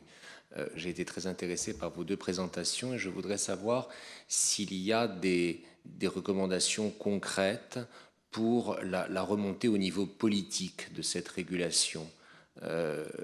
Tu viens de conclure sur la nécessité de cette remontée, la nécessité pour les différents pays européens de s'affranchir un peu des contraintes techniques pour avoir une régulation qui fasse davantage la synthèse. Ce sont des choses qu'on entend aussi dans la régulation bancaire et sans jamais qu'il y ait beaucoup de modus operandi concrets qui soient proposés. Est-ce que vous avez des idées sur la chose ? Alors, déjà, un premier point pour nuancer quelque chose, sur le fait de prendre en compte d'autres éléments que le technique, l'idée c'est qu'on a voulu faire quelque chose de purement technique, on se rend compte que d'un point de vue technique, ça ne marche pas. Donc tant qu'à faire, autant prendre en compte les autres facteurs, puisque voilà, c'est pas pour dire que systématiquement, il faut ne pas se soucier bien sûr des éléments techniques. Maintenant, sur ces éléments-là, on est peut-être un petit peu en avance de phase, je dirais, par rapport à la production, puisque c'est quelque chose qui touche à la fois le sujet en tant que tel, mais la façon dont Solva 2 finalement a cristallisé ces grands principes. Et là, ce que Pierre a présenté au début, c'était plutôt l'histoire longue quand on a décidé de repartir de zéro. Après, il y a la deuxième partie de l'histoire qui est ce mécanisme un petit peu d'emballement auquel Solvabilité 2 a donné lieu un petit peu avant la crise, on va dire entre 2004 et 2007. Et une fois que Pierre aura sans doute plus approfondi la façon dont ça s'est passé, là, on pourra sans doute davantage faire des recommandations concrètes, sachant qu'il y a quand même quelque chose, je parle sous ton contrôle et je te laisserai compléter après, qui apparaît de façon assez massive, c'est qu'il y a eu une sorte de dérive vers la complexité, avec le fait que le pouvoir politique s'est dit à un moment qu'il allait laisser un petit peu des personnes, typiquement des actuaires, prendre la main au niveau technique. Et puis là, ça lui a complètement échappé. Et plus ça devenait technique, plus il disait écoutez, je vous fais confiance. Et plus ça se déroulait entre experts, plus on perdait de vue le grip avec tout un ensemble d'autres enjeux dans la réalité. Alors, disons, en quelque sorte, l'ablation du politique, du récit que je vous ai fait, en fait, est très certainement dû à un effet de focale temporelle. C'est-à-dire que je me suis concentré sur un moment où le politique n'est pas très présent. Mais en fait, si on regarde ce qui se passe en gros entre 2004 et 2008, et notamment à partir du moment où en fait on rentre dans des négociations qui sont les négociations entre les trésors, en fait, alors là on retrouve le politique. Et là, on a une intervention beaucoup plus dure, dont les modalités sont intéressantes. Parce que les modalités, si je devais anticiper un peu, ce n'est pas des choses que j'ai encore pour l'instant dépouillées de manière systématique, mais comme ça, à brûle pour point, je dirais deux choses, quitte à te contredire éventuellement un petit peu, mais justement, mais qui du coup amène à réfléchir sur justement ce que c'est qu'une intervention politique et à quel moment il faut la mettre en place, quoi. Première modalité, c'est première caractéristique, c'est en fait une très grande brutalité. En fait, c'est qu'en gros, on a cette extrême sophistication avec ce que je racontais tout à l'heure, les acteurs en folie, on fait des modèles, on découpe, on recoupe, on redécoupe, etc. Machin. Bon. Et puis on a des négociateurs qui arrivent et qui disent non, moi mon problème c'est ça. 1 point ou 2 points. Et donc toute cette sophistication, machin, etc., elle contraste complètement avec le mandat objectif de ces gens-là. Je vais revenir là-dessus juste une minute. D'où vient-il mais qui est là beaucoup plus rudimentaire. Qui est non, nous notre problème c'est le groupe support. Et le reste, bon. Et du coup, il y a un vrai problème de focale, je pense. C'est-à-dire qu'il y a un vrai problème de focale, c'est-à-dire que il y a d'un côté une hypertechnicité qui correspond effectivement à ce que tu dis, savoir genre, bon bah alors, pour les détails, on vous fait confiance. Et puis en même temps, quand on rentre dans la négo à proprement parler, et là, on est sur des choses qui sont des choses assez rudimentaires. Rudimentaires entre guillemets, qui peuvent être aussi très techniques, mais je veux dire, où on n'a pas 36 points sur l'agenda. Et du coup, la question, c'est qui définit les points sur l'agenda ? Et là, évidemment, se pose la question de savoir qui définit la position du Trésor. Des différents pays, d'ailleurs. Je ne parle pas uniquement de la France. Et alors là, ça c'est une question qui est pour moi là, à ce stade vraiment en suspens. C'est une question, évidemment, vous le comprendrez très bien, qui est très très délicate. Enfin, en gros, quand même, sans aller jusqu'à dire que Big is Beautiful, c'est quand même un petit peu ça, ce qui ressort comme ça de prime abord. On a quand même l'impression qu'on a des champions nationaux dans différents pays et qu'on porte les intérêts des champions nationaux des différents pays. Et là encore, alors après ça, les intérêts de ces champions nationaux peuvent changer dans le temps. Ils peuvent être aussi contradictoires au tenté, c'est tout à fait possible. Et ils sont, alors là, pour le coup, complètement contradictoires de part et d'autre de 2008. C'est pas la même chose. Mais je pense que l'une des difficultés, c'est la difficulté de quand doit intervenir le politique dans le process, quoi, en fait. Et que là, on a eu une délégation très forte à un moment et puis une reprise en main très forte avec un côté, un grand coup de barre à droite, un grand coup de barre à gauche, quoi. Enfin, le droite et la gauche ici correspondant à rien politiquement, évidemment. Enfin, uniquement en termes de cap et de variabilité du cap, c'est tout.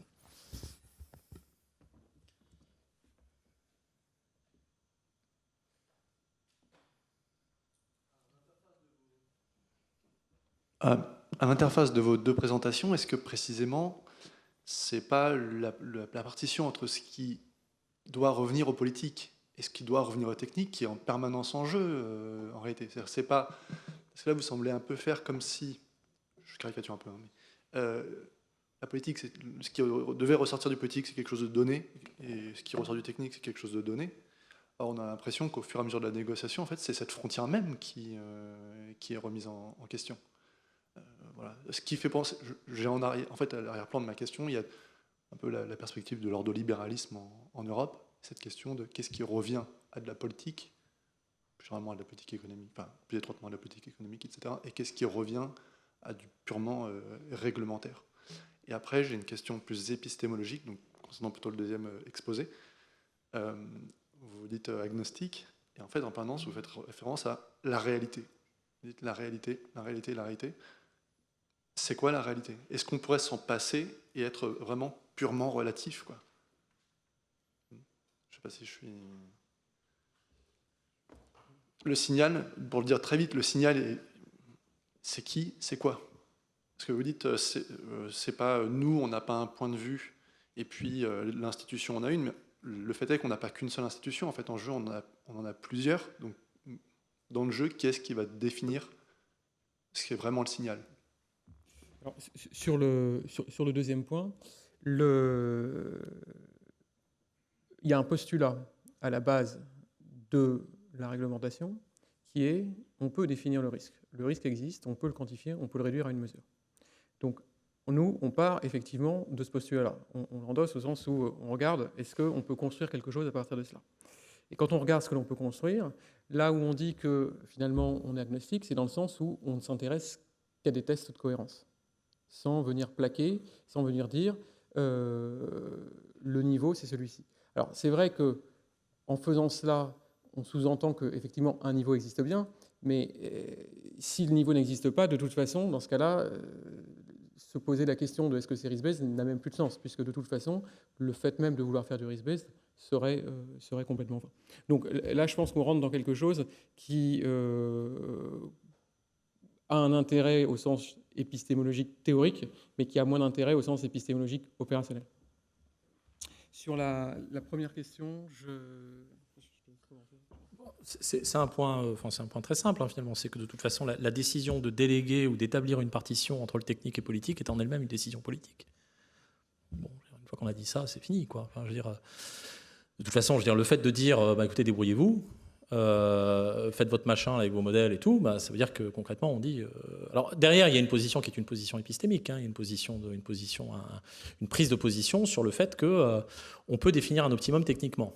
Donc là, il y a une forme de pensée qui est pas complètement dépourvue de naïveté, hein, je veux dire, qu'on peut définir quelque chose qui sera optimum.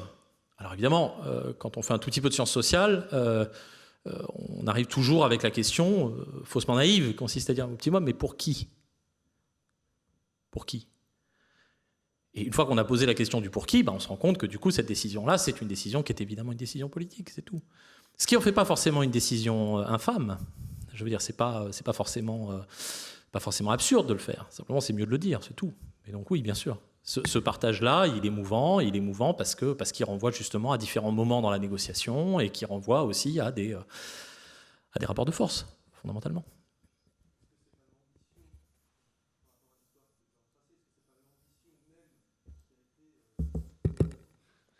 Est-ce que c'est pas l'ambition même de chasser la politique qui est battue en brèche Moi, je veux bien, mais enfin, ça, faut... Enfin, honnêtement, là encore, quoi, quand on fait les entretiens avec les gens qui négocient, les gens des trésors qui négocient, ou les gens qui étaient dans l'entité... Enfin, je sais pas qui ça trompe. Je veux dire, tout le monde le sait. Les gens reçoivent des lobbyistes, enfin, je veux dire, tout ça. Alors, enfin, ça, enfin, moi, ça me semble être un discours. Je ne sais pas qui peut y croire à l'idée qu'on est en train de chasser le politique. Là, non, bien sûr. Non, c'est un discours qui est porté, qui derrière a une espèce de correspond à une forme de conviction peut-être un peu molle qu'on peut faire quelque chose comme de la science avec tout ça, mais dès qu'on rentre dans le process, en fait, on rencontre des rapports de force en permanence et les acteurs, ils ne sont pas idiots, je veux dire, ils le voient en permanence, ils sont pris dedans. Donc ils ont mal, donc ils s'en rendent compte. Enfin, ils ont mal, je veux dire, ils sont pris dans les rapports de force, on leur tord le bras, ils disent oui, ils disent non, ils négocient, ils se prennent des coups, ils en donnent, etc. Donc ils le voient. Et donc cette ambition-là, elle est peut-être facialement avancée, mais très sincèrement, je n'ai pas rencontré grand monde qui y croit.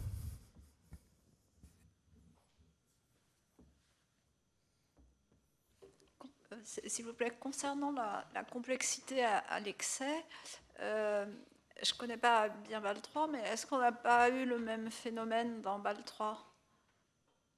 Et donc, est-ce que c'est... enfin, là, on a parlé des actuaires. Bon, dans BAL3, il n'y a pas d'actuaires, mais est-ce qu'il y a eu le même phénomène ? Pour ce que je connais de BAL 3, oui, les processus sont assez comparables avec des... Donc il ne s'agit pas du tout... Enfin là, dans ce que je disais, j'étais un peu gêné d'ailleurs au moment où je l'articulais. Il y avait une forme de mise en cause d'un groupe professionnel. C'est absolument pas mon idée. Hein. Au contraire, d'ailleurs, je trouverais extrêmement malvenu de leur faire ce procès-là. C'est-à-dire qu'on leur a demandé de rendre service. Alors après ça, eux, ils ont fait leur frichti avec. Je veux dire, ils ont gagné des sous, ils ont... OK, mais simplement, c'est à eux qu'on a demandé, on les a mis autour de la table et on leur a dit, ben voilà, c'est votre métier, faites-le. Et le travail des actuaires qui étaient souvent de très très bon niveau, enfin, d'après ce qu'on m'a dit, c'était apparemment très très très virtuose. Hein, je veux dire, ce qui a été fait, le problème fondamental n'était pas tellement le résultat de ce qu'ils produisaient. Le problème, ça a été notamment, et c'est l'un des reproches qui a été fait à des gens qui menaient ces groupes de travail-là, c'est qu'on les mettait sous une pression qui était une pression très très grande. On leur disait, prenez le problème comme ça, découpez-le en morceaux, sophistiquez les raisonnements, élaborez. Et après ça, on s'est retrouvé avec un puzzle qui avait des milliers de pièces et dont on a dit, mais comment on va tout réagréger ? Et on a reproché aux gens qui menaient ces groupes de travail de ne pas être en position pour effectivement réagencer le puzzle. Là aussi, c'est un procès qui est un peu injuste, je veux dire. Bon, donc, tout ça pour dire, voilà, pour préciser un petit peu le rôle des actuaires dans cette division du travail-là. Après ça, dans le cas de BAL 3, je crois qu'il y a effectivement une même type de dérive portée par d'autres individus. Je ferai l'hypothèse que, suivant les mêmes mécanismes, mais c'est pas, je ne suis pas en train du tout, je vais être très clair, je ne suis pas du tout en train de dire que les actuaires, c'est le grand Satan de cette affaire-là.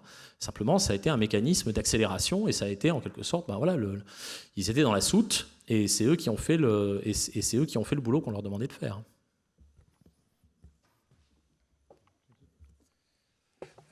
Sylvestre, tu as regardé surtout la partie donc, passif, là, de ce point de vue-là. Sur la partie actif, il y a beaucoup de données finalement de marché qui étaient aussi disponibles lorsque les calibrages ont été faits. Est-ce qu'il y a des études qui ont été faites également sur la partie actif qui montrent qu'il y a une corrélation entre ce que tu as pu percevoir sur la partie passif, ou est-ce que les méthodes ont été fondamentalement différentes, puisque c'était des données de marché et qui étaient beaucoup plus ouvertes finalement au public. Donc, est-ce qu'entre la construction sur la 2, sur l'actif et sur le passif, il y a eu des différentes de méthodes, ou est-ce qu'elles ont été assez similaires et elles arrivent au même biais ? Alors, je ne suis pas en capacité là, de répondre à la question. Je me suis concentré sur l'aspect passif non-vie, justement pour éviter d'avoir ce phénomène de mimétisme dont on pouvait se dire qu'il était déjà présent côté actif, mais je n'ai pas essayé de comparer pour voir si, entre l'actif et le passif, si ça changeait beaucoup l'histoire. En revanche, ce qui a déjà été fait par certaines personnes côté bancaire, et donc sur des stress de type de stress d'actifs, hein, plutôt des stress de crédit, ça a été de regarder, soit de prendre un portefeuille et de demander à différentes banques d'estimer quelle serait la charge en capital liée à ce portefeuille, dans le cadre à l'époque de BAL 2, soit de se dire, prenons ce qu'on nous demande de déterminer, donc là c'est aussi une VaR, mais avec un horizon temporel et une probabilité qui est différente de celle qu'on a en assurance, et essayons de voir, en se fondant sur différents modèles sous-jacents, le calibrage, dans quelle mesure il est dispersé ou pas. Donc il y a quelqu'un notamment qui s'appelle Danielson de la LSI qui a travaillé sur ces deux types de sujets. Les résultats ne sont pas plus favorables à la régulation à la capture, on va dire, des risques financiers sous BAL 2 que les résultats qu'on vient de vous présenter sur les risques de passifs en assurance. Donc là encore, j'ai plus les chiffres en tête exacts. Je ne voudrais pas dire de bêtises, mais entre une banque et une autre, alors je ne sais plus si c'est un facteur 6 ou 7 d'écart selon qu'on fait passer par le modèle interne d'une banque ou par le modèle interne d'une autre banque, mais ça doit être un ordre de grandeur de ce type-là, et en restant sur des modèles qui sont extrêmement consensuels, vraiment des standards de marché, selon qu'on prend tel modèle ou tel autre, il y avait au moins un facteur 2 d'écart, de mémoire, à vérifier. Je vous dis Danielson si tu veux regarder le nom de la personne qui a écrit dessus. Bonjour, Jacques Mochel, je travaille au contrôle prudentiel des assurances. Je voudrais votre avis sur l'introduction du paquet branche longue en 2014. Après avoir été repoussé plusieurs fois en 2011, 2012, 2013, quand les différents acteurs ont commencé à comprendre ou à réaliser que Solvabilité 2 était un peu compliqué, qu'il y avait un côté boîte noire qui empêchait d'une part un bon contrôle, d'autre part peut-être une bonne compréhension des résultats par les organismes, et qu'accessoirement les marchés financiers étaient dans un état assez différent et la fair value peut-être en 2013-2014 avait moins d'intérêt pour certains intéressés. On est, je crois, arrivé en 2014 à un stade où on a mis devant le Parlement, soit on abandonne complètement Solvabilité 2, soit on le maintient avec un paquet branche longue, paquet qui s'avère extrêmement généreux, je crois, pour les organismes, puisque c'est soit vous satisfaites aux exigences quantitatives Solva 2, soit on vous laisse 16 ans pour y arriver. Et 16 ans dans ce domaine-là, c'est assez long. Je crois que c'est un épisode que je connais très mal, mais je pense qu'il illustre bien vos différents propos sur le sujet.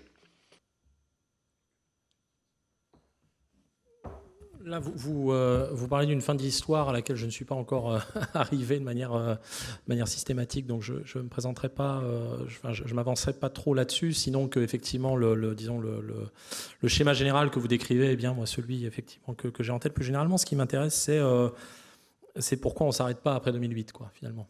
Hein, pourquoi on continue. Ça, c'est aussi une question très amusante du point de vue d'un chercheur.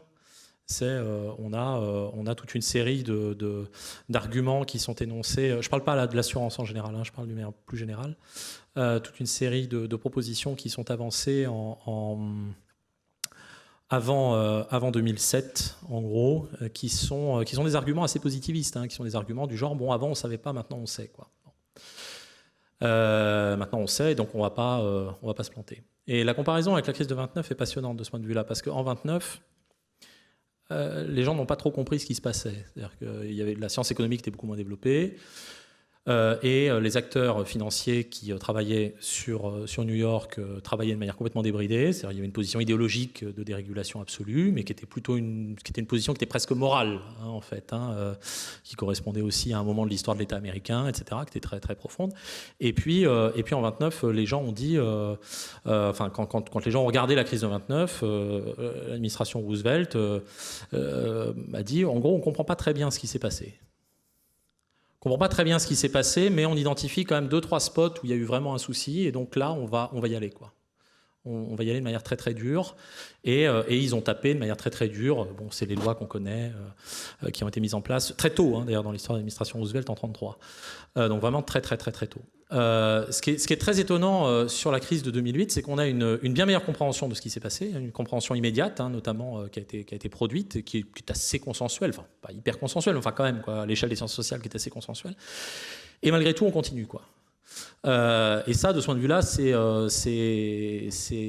une situation qui est assez merveilleuse, quoi, en fait. Hein. C'est-à-dire qu'en fait, là encore pour un chercheur, je pense, ça peut être plus angoissant pour un citoyen ou quoi, mais en tout cas, c'est une situation qui est quasi expérimentale, où on a une compréhension qui est bien meilleure, où les acteurs en amont de la crise disaient beaucoup mieux comprendre en fait ce qui se passait. Où on peut juger sur pièce quand même. Alors dans le cas pour revenir à Solva 2, en fait on s'est rendu compte que tout ce qui était mis en place c'était quand même un petit peu ça tendait, quoi, quand même ça tendait beaucoup. Donc on a mis en place toute une série de rustines. Et moi ce qui m'intéresse en l'occurrence sur cette fin de l'histoire après 2008, mais que délibérément pour l'instant je n'ai pas voulu regarder, même si c'est fondamentalement peut-être la partie de l'histoire qui m'intéresse le plus, c'est pourquoi on continue. Pourquoi on a continué dans cette séquence-là, et alors que finalement on avait eu une réaction complètement différente 80 ans plus tôt, qui finalement n'avait pas été, qui a permis quand même d'avoir une forme de stabilité financière. Alors c'était extrêmement rustique comme approche, mais enfin il y avait une forme de stabilité financière derrière. Et donc finalement la régulation à coup de gourdin de l'administration Roosevelt a aussi eu finalement ses vertus. Donc moi voilà, la question que vous posez est fondamentalement la question qui m'intéresse. Je ne suis pas en mesure d'y répondre. C'était une manière très très très très longue de dire que je n'avais pas la réponse. Voilà.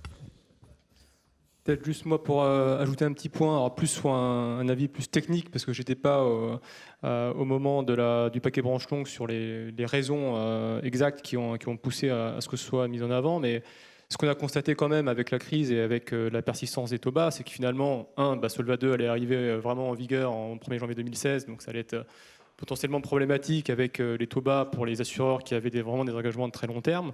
Donc je pense qu'il y a eu un lobbying très fort de certains acteurs européens pour dire on va avoir des ratios qui seront vraiment pas satisfaisants, il faut nous trouver une porte de sortie, sachant qu'en plus on remet en cause un petit peu le côté probable ruine de 1 sur 200 à 1 an, parce que nos risques à 1 an, finalement, ils sont nuls d'un point de vue purement vision risque. Donc c'est pas la bonne manière de regarder les choses. Et peut-être aussi un deuxième élément, à mon avis, et ça j'ai plus senti en échangeant avec des acteurs au niveau du marché, mais là, et ça rebondit un petit peu sur ce qu'on disait, mais l'une des autres inquiétudes de Solvabilité 2, c'était cet ajout de volatilité qui était très importante et qui était très difficile à piloter. C'est-à-dire qu'on se dit déjà, à fin 2014, on va avoir des gros problèmes si on applique Solva 2 au sens strict tel que les spécifs existaient à ce moment-là. Et en plus, on le voit sur 2012, 2013, 2014 que ça a évolué de manière très très défavorable et très vite. Donc il a fallu aussi, je pense, impulser une sorte de stabilité, de visibilité pour les assureurs et leur dire vous avez 16 ans pour converger et vous convergez entre des règles que vous connaissez bien, c'est-à-dire en gros les règles Solva 1 et des règles Solva 2 qui dans 16 ans on ne sait pas trop ce qu'elles seront. Finalement, ça donne vraiment le temps de voir et surtout ça donne de la sérénité d'un point de vue pilotage de l'entreprise. Je pense qu'il y a aussi un peu de ça. Ce qu'on vous propose maintenant, c'est peut-être de faire une pause. Il y a un café au rez-de-chaussée et on se retrouve à 16h20 pour la suite. Donc la suite qui portera sur l'appréhension des risques en tant que tel, les outils qu'on utilise et non plus sur la régulation. À tout de suite.